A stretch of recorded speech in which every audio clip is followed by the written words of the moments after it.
जिस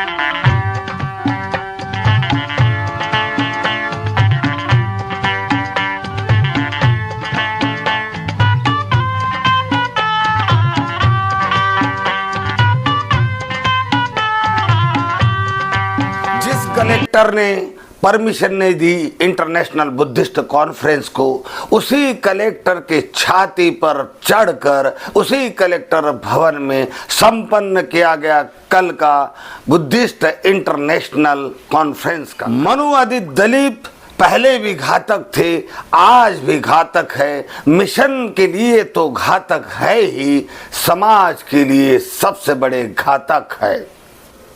नमो बुद्धाय, जय भीम साथियों, देश के कई हिस्सों से लोग बसों में भर भर कर कल सोमनाथ पहुंचे। अनेक महिलाएं, अनेक कार्यकर्ताएं और अनेक बुद्धिस्ट संगठन के कार्यकर्ता, बुद्धिस्ट लोग सोमनाथ पहुंचे। तो सोमनाथ के दर्शन के लिए नहीं पहुंचे, बल्कि सोमनाथ के नीचे गड़ा हुआ जो 3 मंजिला बौद्ध विहार है, अपने महापुरुष, अपने तथागत बुद्ध के दर्शन, उनके अवशेषों के दर्शन करने के लिए पहुंचे और जानने के लिए पहुंचे कि इस कॉन्फ्रेंस में इस 3 मंजिले बौद्ध विहार को प्राप्त करने के लिए क्या कुछ रणनीति अपनाई जाती है। दोपहर के 12 बजे तक अचानक आदेश आता है कि अब ये परिषद केसोद रखी गई है। केसोद के लिए रवाना होने के लिए टीमें जाती है, तो फिर आदेश आता है कि अब ये कॉन्फ्रेंस किसी और जगह रखी गई है। फिर लोग जमा होते हैं, उस स्थान पर पहुंचने के लिए निकल पड़ते हैं। फिर आदेश आता है कि अब ये कॉन्फ्रेंस पूरी तरह से कैंसिल की गई है और आओ चले गिर सोमनाथ कलेक्टर के ऑफिस पर। क्योंकि अगर बुद्धिस्ट कॉन्फ्रेंस के लिए गिर सोमनाथ जिले के किसी भी गांव में परमिशन नहीं मिलता, जगह नहीं मिलती, तो ये जिम्मेदारी यहाँ के सरकार की है, गिर सोमनाथ के कलेक्टर की है कि वो ही बुद्धिस्टों के बुद्धिस्ट कॉन्फ्रेंस को जगह दे। इस ऐलान के साथ ही सारी बसें निकल पड़ी गिर सोमनाथ कलेक्टर के ऑफिस पर। लेकिन विलास खराज जी ने देखा कि मॉब बहुत तेज था, लोग बड़े गुस्साए थे, तो कलेक्टर की भी इज्जत रहे, गुजरात सरकार की भी इज्जत रहे, इसलिए केवल 4 गाड़ियों 5 गाड़ियों के कार्यकर्ताओं को समझा दिया गया कि केवल इतने ही लोग कलेक्टर भवन के पटांगण में आएंगे और बुद्धिस्ट कॉन्फ्रेंस का कार्यक्रम कलेक्टर गिर सोमनाथ की छाती पर दबा कर किया जाएगा। उसी प्रकार आदेश का प्राप्त होते ही सारी बसेस गिर सोमनाथ कलेक्टर के ऑफिस की तरफ रवाना हुई। कितनी ही बसों को दूसरे रास्ते पर मोड़ दिया गया, कितने ही कार्यकर्ताओं को कंट्रोल में रहने के लिए सूचना दी गई, किसी को कानून का उल्लंघन करने नहीं दिया गया। केवल 5 से 6 बसों के लोगों को ही गिर सोमनाथ कलेक्टर के पटांगण में घुसने का आदेश दिया गया और डंके के चोट पर गिर सोमनाथ की एसपी को बताया गया, कलेक्टर को बताया गया कि तुमने हमें परमिशन नहीं दी, इसलिए तुम्हारे छाती पे बैठकर ये बहुजन समाज बुद्धिस्ट कॉन्फ्रेंस किया जाएगा। विलास खरात के तेवर कुछ और थे, उनके चेहरे पर जरा भी सिकंज नहीं थी, कोई भय नहीं था। नेता हो तो ऐसा हो। विलास खरात ने नरेंद्र मोदी की भी चापलूसी पर तंज कथे। उन्होंने सोमनाथ मंदिर के प्रशासन की को भी नंगा करके रखा। यही नहीं, जो पुलिस ऑफिसर्स और जो कलेक्टर ऑफिस के लोग इस कार्यक्रम को परमिशन न देने के लिए कार्यरत थे, उनकी भी कलेक्टर के लोगों के सामने, डिप्टी कलेक्टर के सामने पोल खोल के रख दी। साथियों, ये कॉन्फ्रेंस विफल तो नहीं हुई, सफल ही हुई, क्योंकि देश के कई हिस्सों से बुद्धिस्ट बड़ी संख्या में गिर सोमनाथ पहुंचे।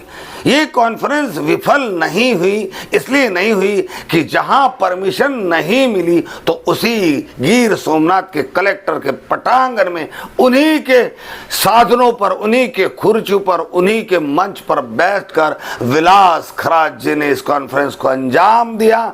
नरेंद्र नरेंद्र मोदी को ललकारा, आरएसएस को ललकारा और उन बिके हुए मनुवादी दलित दलालों को भी आज से दलाल कह के पुकारो, ये आह्वान अपने कॉन्फ्रेंस में उपस्थित कार्यकर्ताओं को किया।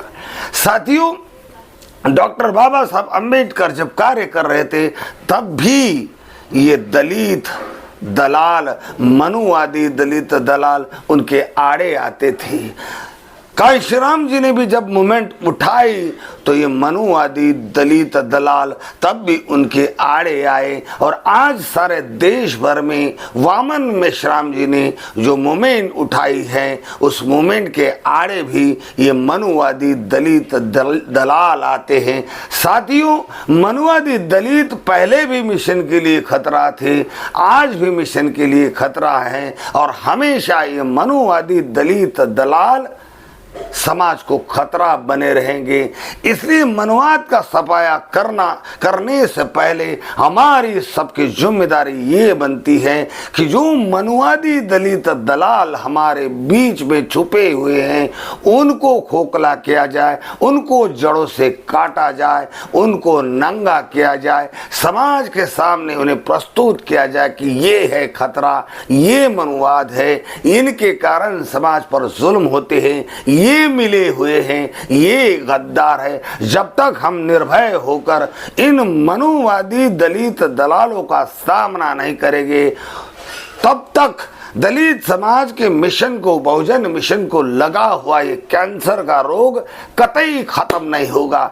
साथियों, आज दिल्ली में जंतर मंतर पर दिल्ली के चारों दिशाओं में किसान आंदोलन चला जा रहा है और इस किसान आंदोलन को मुख्य मीडिया बड़े ढरल्ले से दिखा रहा है, वो भी नेगेटिव रूप में दिखा रहा है, सरकार का समर्थन कर रहा है और इन किसानों का विरोध करते हुए मुख्य मीडिया नजर आ रहा है। लेकिन यही वो मुख्य मीडिया है, इसी मुख्य मीडिया ने पहले डॉक्टर बाबा साहब अम्बेडकर के भी बातों को, उनके विचारों को, उनके आंदोलन को पब्लिक तक पहुंचने नहीं दिया, इसने नोंद तब भी नहीं ली। यही वो मुख्य मीडिया है जिसने संत ज्योतिराव के विचारों को जनता तक पहुंचने नहीं दिया। यही वो मुख्य मीडिया है, मनुवादी मीडिया है, जिसने कांशीराम जी के विचारों को, उनके संदेश को जनता तक पहुंचने नहीं दिया। और यही ये मनुवादी मीडिया है जिसने 6-6 लाख लोग जंतर मंतर पर इकट्ठा होकर ईवीएम का विरोध किया। उन वामन मेश्राम, उन वकीलों के संगठनों को, उन नेताओं के संगठन को, उस कार्यक्रम को जनता तक पहुंचने नहीं दिया। एक तरफ भाजपा के 400 सीटों की बात की जा रही है, दूसरी तरफ किसान आंदोलन की बात की जा रही है और बीच में विरोधी पक्ष को बिल्कुल नकारा नकामा साबित करने का पूरा प्रयास किया जा रहा है। साथियों, ऐसा वातावरण निर्माण हो चुका है कि जैसे कोई पॉलिटिकल पार्टी है ये इलेक्शन नहीं लड़ रही है, बल्कि ये इलेक्शन लड़ने का काम तो इस देश का मुख्य मीडिया कर रहा है। साथियों, इस देश का मुख्य मीडिया अगर निष्पक्ष होता तो बहुजन नेता कांशीराम जी के विचारों को समाज तक तो पहुंचाता।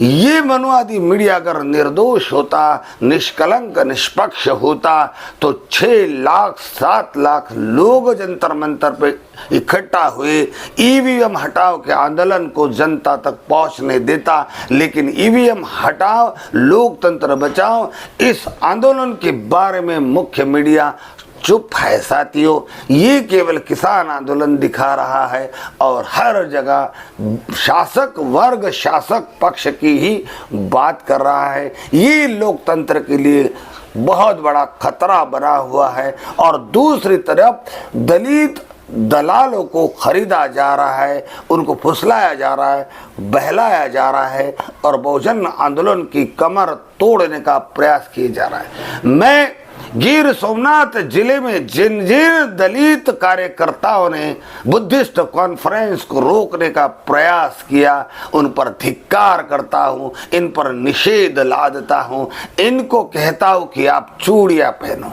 जो साला समाज के लिए मर मिटने के लिए तैयार नहीं होता, ऐसे कीड़े मकोड़ों की बहुजन समाज को कतई जरूरत नहीं, ऐसे दलाल दल्लों की इस समाज को जरूरत नहीं। साथियों, इन दल्लों को नंगा किया जाए, समाज के सामने इन्हें रखा जाए, इनका खुलकर विरोध किया जाए, ताकि बहुजन समाज में दलाल भड़ों की नस्लें कभी पैदा ना हो। ये कार्यक्रम तो सफल हुआ। इसी के साथ विलास खराज जी ने बहुत बड़ा वहां ऐलान किया कि ये कॉन्फ्रेंस रोकने का दलित मनुवादी दलों ने जो प्रयास किया, आरएसएस बीजेपी के लोगों ने जो प्रयास किया, उनके छाती पर ही मुग दलने के लिए इस आंदोलन को अभी 4 तबकों में किया जाएगा। साथ साथ देश भर में ईवीएम तोड़ फोड़ हो, इसके लिए बूथ कमेटियों की रचना की जाएगी।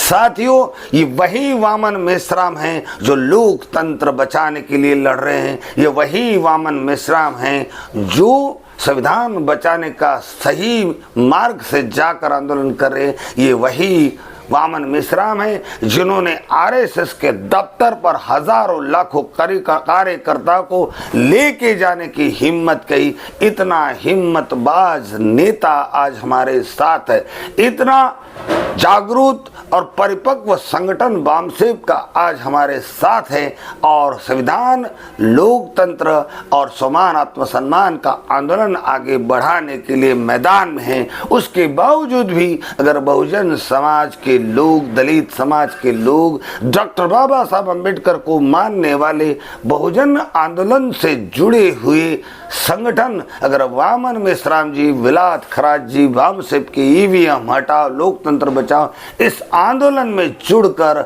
इनके हाथ मजबूत नहीं करते, तो मैं मानता हूं कि ये सच्ची लड़ाई नहीं लड़ रहे हैं, ये समाज के लिए लड़ाई नहीं लड़ रहे हैं, ये लोकतंत्र बचाने के लिए लड़ाई नहीं लड़ रहे हैं, बल्कि अपने नाम कमाने के लिए लड़ाई लड़ रहे हैं। समाज को गुमराह करने की लड़ाई में ये लोग शामिल हैं, ये समाज के लिए नहीं लड़ रहे। इसलिए बहुजन संगठनों को, बहुजन कार्यकर्ताओं को, दलित संगठन को, बुद्धिस्ट संगठनों को मैं अपील करूंगा कि आओ वामन मेश्राम जी, विलास खराज जी के साथ जुड़कर बड़े प्रामाणिकता के साथ बहुजन आंदोलन को जीत की तरफ ले जाए। नमो बुद्धाय।